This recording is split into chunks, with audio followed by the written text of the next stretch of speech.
یا مصطفیٰ یا مصطفیٰ۔ ہمارے ایک بہت بڑے بزرگ ہوئے ہیں جن کو شیخ اکبر کہا جاتا ہے۔ شیخ کے معنی استاد کے ہوتے ہیں، تو اکبر یعنی بڑے استاد حضرت سیدنا محی الدین ابن عربی رحمت اللہ علیہ۔ یہ کون بزرگ ہیں؟ ان کے والد آئے سیدنا غوث اعظم کی بارگاہ میں کہ میرے کوئی اولاد نہیں ہے تو دعا کریں اللہ مجھے بیٹا دے۔ غوث پاک نے فرمایا اپنی پشت میری پشت سے لگاؤ۔ انہوں نے لگائی، فرمایا میری پشت میں میرا جو آخری بیٹا تھا وہ میں نے تمہیں دیا۔ یہ اللہ کی طرف سے ہے، اس پر کوئی شک نہ کرنا۔ اللہ ہی دینے والا ہے، ذریعہ بنانے والا بھی اللہ ہی ہے۔ تو یہ شیخ اکبر پیدا ہوئے۔ آج کل لوگ ایک ڈرامہ دیکھ رہے ہیں ارطغرل، اس میں شیخ اکبر محی الدین ابن عربی کا بہت ذکر۔ میں نے ڈرامہ نہیں دیکھا، سنا ہے، اتنا ٹائم نہیں ڈرامہ دیکھوں، تو سنا ہے، اس لیے ان کی باتیں اب سوشل میڈیا پہ آ گئیں۔ انہوں نے ایک کتاب لکھی تھی فتوحات مکیہ۔ عربی میں ہے کتاب، اصلی ہے یا نہیں ہے مگر ہے۔ اس وقت جو چھپی ہوئی ہے اس میں کچھ مکسنگ ہوئی ہے یا نہیں ہوئی ہے، کتاب ہے میرے پاس موجود۔ انہوں نے یہ کتاب ہاتھ سے لکھی 1000 سال پہلے، لکھ کر کاغذ روشنائی ڈبو کے قلم لگا کے لکھی، یہ کوئی بال پین وغیرہ سے نہیں۔ وہ کتاب انہوں نے کعبے کی چھت پہ رکھ دی، الفتوحات المکیہ، کعبے کی چھت پہ رکھ دی کہ یا اللہ میں نے اگر کوئی غلط بات لکھی ہے تو وہ مٹ جائے۔ بارشیں ہوتی رہیں، دھوپ پڑتی رہی، اس میں سے ایک لفظ بھی نہیں مٹا۔ اس کتاب کی یہ بات آپ کو سنا رہا ہوں، ہضم کر لینا دھیان سے، پریشان نہیں ہونا، عام باتیں کرنے والی نہیں ہیں۔ یہ جو دنیا اس وقت جس میں ہم ہیں، یہ 40ویں بار ہوئی ہے، اس سے پہلے 39 مرتبہ دنیا بن کے ختم ہو چکی۔ یہ 40ویں آدم ہیں جن کو ہم مانتے ہیں، ان کے مطابق، اس کتاب کے مطابق۔ لیکن جو بات میں نے سنانی ہے وہ دھیان سے سنو۔ ان 39 مرتبہ جو دنیا بنی ختم ہو گئی، اس میں میرے نبی پاک نہیں تھے۔ یہ آخر الزمان، اب یہ آخری زمانہ، اس لیے حضور اس میں تشریف لائے۔ تو ابتدا بھی ہے، انتہا، اور ظاہر کیسے ہیں؟ نظر آتے ہیں ہر ذرے میں نظارے محمد کے، قمر میں شمس میں ہر گل میں ہیں جلوے محمد کے، صلی اللہ علیہ وسلم۔ اللہ تعالیٰ نے ان کو ایسا بنایا، وہ خود فرماتا ہے پیارے تمہیں نہ بناتا تو کچھ بھی نہ بناتا، اور وہ نبی پاک خود فرماتے ہیں انا من نور اللہ والخلق کلہم من نوری، میں اللہ کے نور سے ہوں، باقی تمام مخلوق میرے نور سے ہے۔ تو وہ ظاہر ہوئے۔ اب باطن کیسے ہیں کہ کوئی بھی ان کی حقیقت کو جان سکا نہیں، جان سکتا نہیں۔ میں یا 14ویں 13ویں 12ویں 1000ویں صدی کا کوئی بھی عالم دعویٰ کرے، خود نبی پاک فرماتے ہیں، اور اس ہستی سے فرماتے ہیں جو نبیوں رسولوں کے بعد سب سے افضل بشر، فرمایا یا ابا بکر والذی بعثنی بالحق لم یعلمنی لم یعرفنی حقیقتاً غیر ربی، اے ابو بکر مجھے قسم ہے اس ذات کی جس نے مجھے حق کے ساتھ بھیجا، میری حقیقت کو میرے رب کے سوا کوئی جانتا ہی نہیں۔ نہ حلیمہ بھید کھلا ہے یہ، نہ مقام چون و چرا ہے یہ، تو خدا سے پوچھ وہ کون تھے تیری بکریاں جو چرا گئے۔ لوگوں نے ان کو مکہ مکرمہ کی گلیوں میں چلتے ہوئے دیکھا تو یہ گمان کر لیا کہ ہمارے جیسے ہیں۔ ارے اگر وہ مکہ کی گلیوں میں چلے ہیں تو یہ بھی تو دیکھو وہ عرش اولی پر بھی تو چلے ہیں۔ اگر تمہیں وہ حضرت علیمہ کی بکریوں کے پیچھے چلتے ہوئے نظر آئے تو یہ دیکھو معراج کی رات نبیوں کے امام بھی بنے ہیں۔ لوگوں نے سنا دیکھا کہ بیماری ان کو چھونے آئی، جس کو آپ بیمار ہونا کہتے ہیں نا، تو بیماری ان کے دامن اقدس کو چھونے آئی تاکہ میرے تمہارے گناہوں کا کفارہ بن جائے، مگر یہ نہیں دیکھا کہ جس خاک پر نالین رکھ دی اس کو خاک شفا بنا دیا۔ خود فرماتے ہیں غبار المدینۃ یبرئ البرص والجذام، میرے مدینے کی مٹی برص اور جذام جیسی بیماریوں کے لیے بھی شفا ہے۔ فرمایا میرے جبے کی ہوا میں شفا ہے۔ تو نبی پاک کے دونوں رخ دیکھو، اگر یہ دیکھتے ہو کہ وہ کھاتے پیتے نظر آتے ہیں تو یہ بھی دیکھو کہ صوم وصال وصلی روزے رکھتے ہیں، 21 دن کے، 40 دن کے روزے رکھتے ہیں، نہ سحری کرتے ہیں نہ افطاری کرتے ہیں۔ پتہ چلا وہ کھانے پینے کے محتاج نہیں، وہ صرف رب کے محتاج ہیں، باقی سب ان کے محتاج ہیں۔ وہ ہمارے جیسے، انگلش میں آپ کو سپر مین، اسپائڈر مین دکھایا جائے تو آپ مان لیتے ہیں کہ یہ کوئی مافوق الفطرت، کوئی خاص قسم کا بندہ، بڑی طاقت، وہ مان لیتے ہیں۔ تو اللہ تعالیٰ جس کو ایسا بنائے، بتائیے اس کی شان مانے یا نہ مانے؟ میرے نبی جیسا، یہ چاند پر پہنچنے والے پہنچ کر بھی نہ سمجھے، میرے نبی تو وہاں گئے جہاں وہاں کہاں ہی ختم ہو گیا۔ اللہ لے گیا، اللہ نے سیر کرائی۔ تو یہ آیت حمد خدا بھی ہے، نعت رسول بھی ہے۔ لیکن آپ لوگ حمد کا لفظ جب بھی کہا جائے تو آپ کہتے ہیں حمد کا مطلب اللہ کی تعریف، حالانکہ حمد کے معنی صرف تعریف کے ہیں۔ ان کی بھی حمد ہو سکتی ہے، ان کی بھی ہو سکتی ہے۔ آپ کہیں گے مولانا صاحب آپ کیا کر رہے ہیں؟ میں قرآن سے بتا دیتا ہوں۔ وَيُحِبُّونَ أَن يُحْمَدُوا بِمَا لَمْ يَفْعَلُوا، قرآن کی آیت سنا رہا ہوں کہ وہ یہ چاہتے ہیں کہ ان کی تعریف کی جائے جو وہ کرتے ہیں۔ تو پتہ چلا حمد کے معنی صرف تعریف کے ہیں، تو جس کے نام کا مادہ ہی حمد ہے۔ لفظ محمد پہ غور کریں، اس کا مادہ کیا ہے؟ حمد۔ اوریجن جس سے لفظ بنا ہے اس کو مادہ کہتے ہیں، اس کا مادہ ہی حمد ہے، اور یہ نام اللہ کا نہیں ہے، نبی پاک کا ہے۔ اچھا جی، نیو کراچی والو یہ بتاؤ، نارتھ کراچی میں بیٹھے ہو، سب سے زیادہ تعریف کس کی ہوتی ہے؟ جواب دیں، شرماتے کیوں ہیں؟ کس کی ہوتی ہے؟ ادھر سے کچھ آوازیں آئیں اللہ کی، باقی سوچ میں پڑ گئے۔ انہوں نے کیا کہا؟ سب سے زیادہ تعریف کس کی ہوتی ہے؟ اب سب بولے۔ ایک مرتبہ اللہ کہنے سے 40 نیکیاں ملتی ہیں۔ اللہ کی تعریف آپ نے کہا سب سے زیادہ ہوتی ہے۔ قرآن کہتا ہے الحمدللہ رب العالمین، تمام تعریفیں اللہ کے لیے جو تمام جہانوں کا پالنے والا.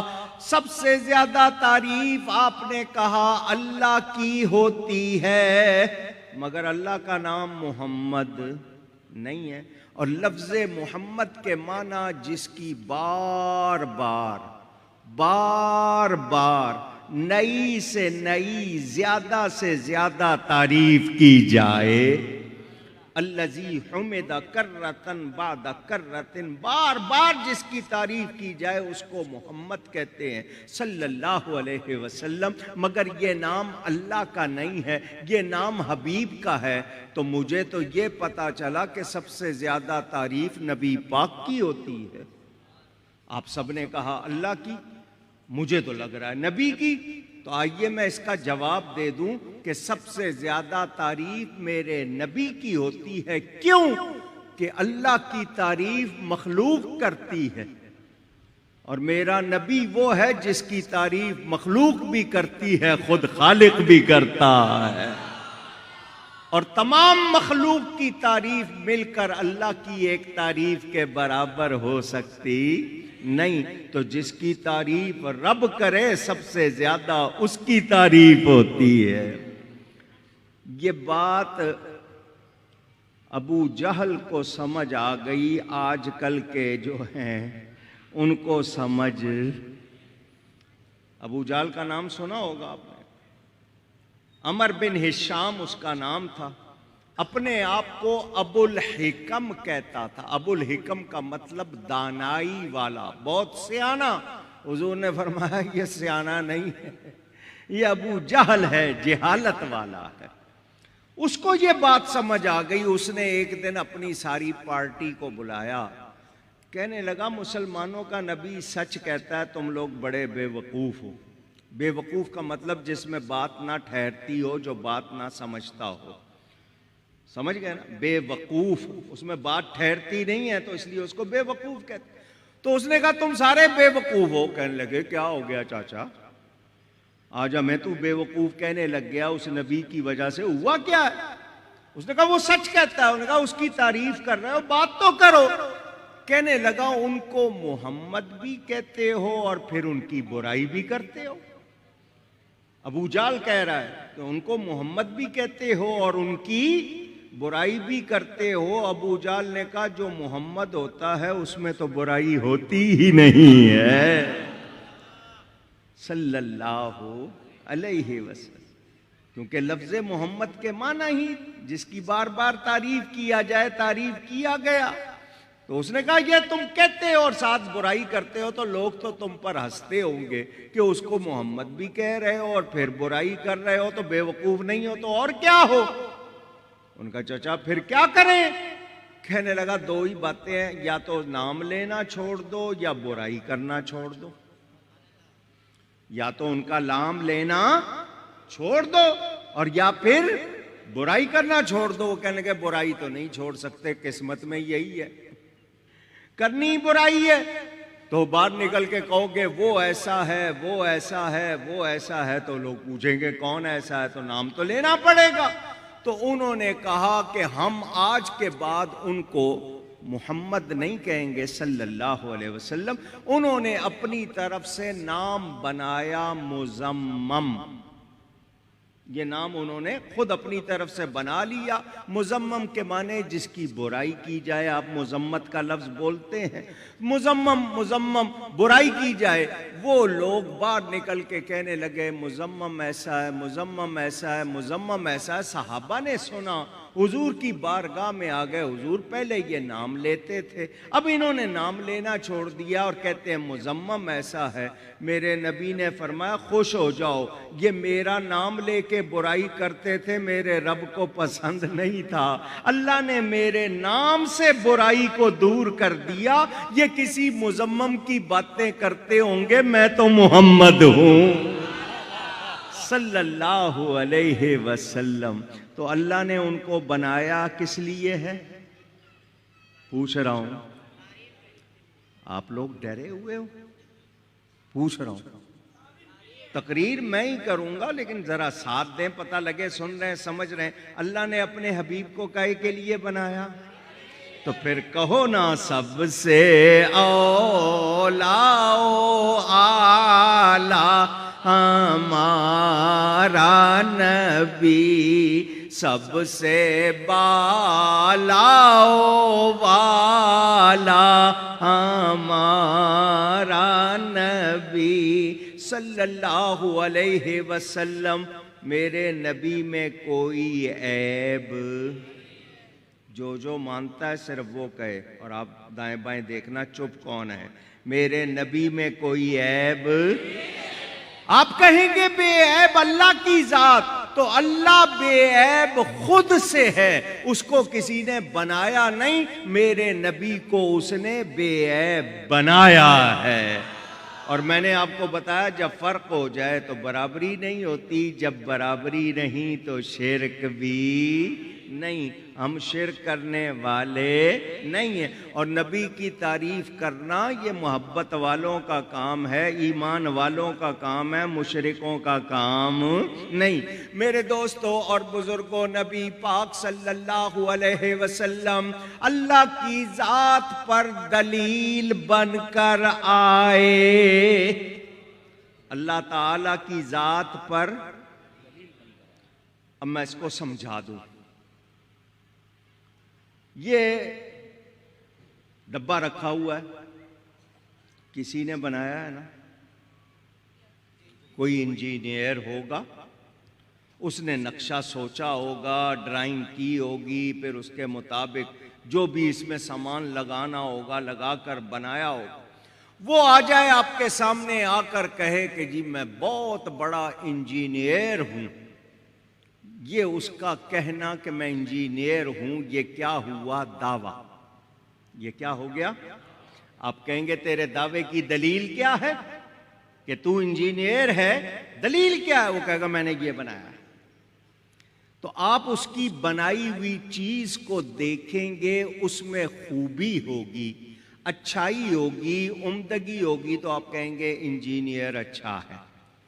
اور اگر مشین میں ہوئی خرابی، نقص ہوا، تو آپ کہیں گے اس کا بنانے والا انجینئر جو ہے وہ اچھا نہیں۔ تو پتہ کیا چلا؟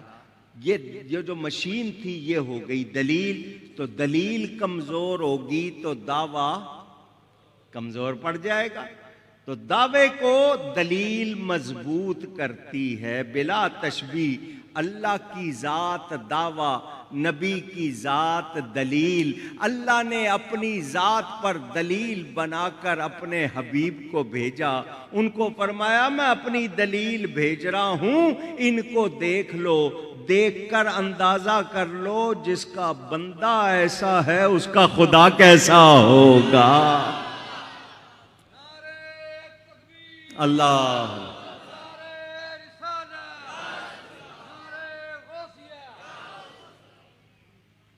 دیکھنے والوں نے پھر کیا کہا؟ انہوں نے کہا وہ خدا نہیں، بخدا نہیں، وہ مگر خدا سے جدا نہیں، وہ ہیں کیا مگر وہ ہیں کیا نہیں، یہ محب حبیب کی بات ہے۔ میرے آقا کا دلیل ہونا یہ بھی پورا ایک موضوع ہے، برہان ربی، اس پر تقریر ہو تو ساری تقریر اس پر۔ یہ میں نے صرف اس شعر کو بیان کرنے کے لیے تھوڑا سا آپ کو تمہید سنائی ہے۔ تو حضور صلی اللہ علیہ وسلم اول ہیں، ابتدا ہے، آخر میں تشریف لائے، انتہا ہے۔ اللہ کی کوئی ابتدا انتہا نہیں۔ حضور ظاہر ہیں کیونکہ ساری مخلوق ان کے نور سے بنی ہے، وہ باطن ایسے کہ دیکھ کر بھی کوئی ان کی حقیقت کو جان سکا نہیں۔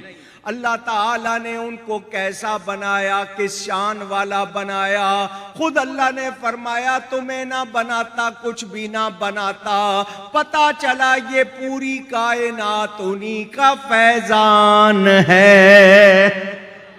وہ نہ ہوتے تو کچھ بھی، آج بھی وہ نہ ہوں تو وہ جو نہ تھے تو کچھ نہ تھا، وہ جو نہ ہو تو کچھ نہ ہو، کیونکہ جان ہے وہ جہان کی، جان ہے تو جہان ہے۔ حضور صلی اللہ علیہ وسلم اس کائنات کی، محبت سے کہیے، اس کائنات کی جان ہے۔ وہ نہ ہوں تو یہ جہان قائم رہ سکتا نہیں۔ میرے نبی پاک صلی اللہ علیہ وسلم کو اللہ نے کیا کیا کمال عطا کیے، اس کے لیے صرف ایک جملہ بولتا ہوں، کمال وہ ہے جو ذات مصطفیٰ میں ہے۔ جو نبی کی ذات میں نہیں وہ کمال ہی نہیں ہے۔ میرے نبی پاک سر سے پاؤں تک سراسر کمال ہی کمال ہے، کوئی شبہ نہیں۔ چلیں اور آسان کرتا ہوں۔ آپ کے ہاں بچہ پیدا ہو، آپ بڑے شوق سے اس کو گود میں لیتے ہیں، مگر بڑا سنبھال کے۔ یہ بہت نرم و نازک ہے، اس وقت اس کی کوئی ہڈی مڑ گئی ساری زندگی مڑی رہے گی۔ سنبھال کے، چھوٹے چھوٹے پاؤں، چھوٹے چھوٹے ہاتھ، نرم و نازک، 4-6 مہینے تک بٹھاتے بھی نہیں کہ ابھی اس کی ہڈیوں میں دم نہیں۔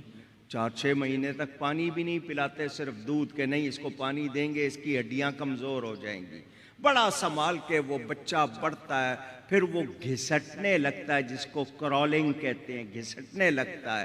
پھر آپ آہستہ آہستہ اس کو چلانے لگتے ہیں، ہاتھ پکڑ کے چلا رہے ہیں جی، وہ تھوڑا فاصلے پہ کر دیا اور خود آ جاؤ میری طرف، پتہ ہے یہ لڑکھڑائے گا، دھیان رکھتے ہیں، چلاتے ہیں۔ وہ چلنے لگ گیا، چلتے چلتے چلتے وہ بڑا ہوا، اب ہڈیوں میں دم آ گیا، وجود بن گیا، تیزی آ گئی، جوانی آ گئی۔ اب وہ بجلی کی طرح ہو گیا، آپ آہستہ آہستہ سیڑھی چڑھیں گے وہ پھلانگتا ہوا چلا جائے گا، آپ آہستہ آہستہ چلیں گے وہ دوڑتا ہوا، کیونکہ اس کی ہڈیوں میں لچک زیادہ ہے، مضبوطی ہے۔ لیجئے جی جوان ہو گیا 20-25 سال کا، آپ کہتے ہیں لو کیا گبرو جوان ہے، اس کی جوانی دیکھو۔ عمر بڑی، 40 سال سے اوپر جانے لگا، اب اس کی ساری جوانی ڈھلنے لگی، کھال جو بڑی مضبوط تھی وہ نرم پڑنے لگی، پھر اس پہ جھریاں، جھریاں، رنکلز آنے لگے، آپ کہتے ہیں بوڑھا ہو گیا۔ پہلے کمال تھا، اب زوال ہے۔ کیا کہتے ہیں؟ پہلے کمال تھا، اب زوال ہے۔ لو جی بال سفید ہو گئے، اب لاٹھی ٹیک کے چلنے لگ گیا، کمر جھک گئی، گھٹنوں میں دم نہیں، ہڈیوں میں دم نہیں، اب بوڑھا ہو گیا، لو جی زوال۔ پہلے کمال تھا، اب زوال ہو گیا۔ چلیں ایک مثال نہیں، ایک اور مثال دے دیتا ہوں۔ آپ کو زمین کھودنی ہو تو کیسے کھودتے ہیں؟ انہوں نے کہا دھات سے۔ کوئی سخت چیز ہو، انگلی سے کر سکتے ہیں آپ، پورے ہاتھ سے کر سکتے ہیں۔ آپ کو لوہے کی کوئی مضبوط چیز چاہیے جس سے آپ کھود سکتے ہیں۔ بیج بویا، وہ بیج کے اندر سے کومپل نکلتی ہے، وہ زمین کا سینہ پھاڑتی ہے یا نہیں پھاڑتی؟ جواب دیجئے، کون طاقت دیتا ہے اس کو؟ اونچی۔ آپ کو کھودنی ہے تو لوہے کی مضبوط چیز چاہیے، پھاوڑا، گینتی، کئی جو بھی آپ نام، ایکسکیویٹر چاہیے۔ وہ زمین کا سینہ پھاڑ کے بہت نرم سی کومپل، آپ اس کو چٹکی میں مسل سکتے ہیں، اس کو طاقت دیتا ہے اللہ۔ تو جو اللہ کومپل کو طاقت دیتا ہے وہ نبی ولی کو نہیں دے سکتا؟ کومپل میں مان لیں گے طاقت، نبی ولی کا ذکر آئے تو پھر نہیں مانیں گے، تو کیا پھر عقل والے ہیں؟ لیجئے جی وہ کومپل بڑی نرم و نازک تھی، آپ سنبھالتے ہیں کیڑا نہ کھا لے اس کو، اس کے ساتھ کوئی تنکا کھڑا کر دیتے ہیں تاکہ یہ مڑے نہیں۔ وہ جناب بڑھتے بڑھتے درخت بن گیا، مضبوط تنا بن گیا، کیا مضبوطی آ گئی، ہوا آ رہی ہے مگر وہ کھڑا ہوا ہے۔ پھر اس کے بعد وہ پرانا ہونا شروع ہو گیا، پتے جھڑے، دوبارہ آئے، اس کے جو کھال پر وہ اثرات آنے لگے کہ یہ پرانا ہو گیا۔ تو آپ کہتے ہیں پہلے کمال تھا، اب تو میں مثالیں دیتا جاؤں اس طرح تو آپ کہیں گے اللہ کیا ہر چیز ایسی بناتا ہے کہ پہلے کمال ہوتا ہے پھر زوال ہوتا ہے؟ کیا اللہ نے کوئی ایسی چیز بھی بنائی جس پہ کمال ہی کمال ہو؟ ہر چیز ایسی ہی ہے کیا پہلے کمال پھر زوال؟ کوئی ایک تو ایسا ہو نا جس پہ کمال ہی کمال۔ تو اللہ فرماتا ہے وَلَلْآخِرَةُ خَيْرٌ لَكَ مِنَ الْأُولَى، میرے حبیب تیرے لیے ہر آنے والا لمحہ گزرے ہوئے سے بہتر ہوگا۔ کمال ہی کمال۔ 1.25 لاکھ صحابہ، 1.25 لاکھ سے زیادہ صحابہ، آج 1.5 ارب سے زیادہ مسلمان، ہر دن ہر جگہ ذکر مصطفیٰ ہو رہا ہے یا نہیں ہو رہا؟ فرش پر بھی ہو رہا ہے، عرش پر بھی۔ سب سے اولا و اعلیٰ ہمارا نبی، سب سے بالا و والا ہمارا نبی، سب سے بالا و والا صلی اللہ علیہ وسلم۔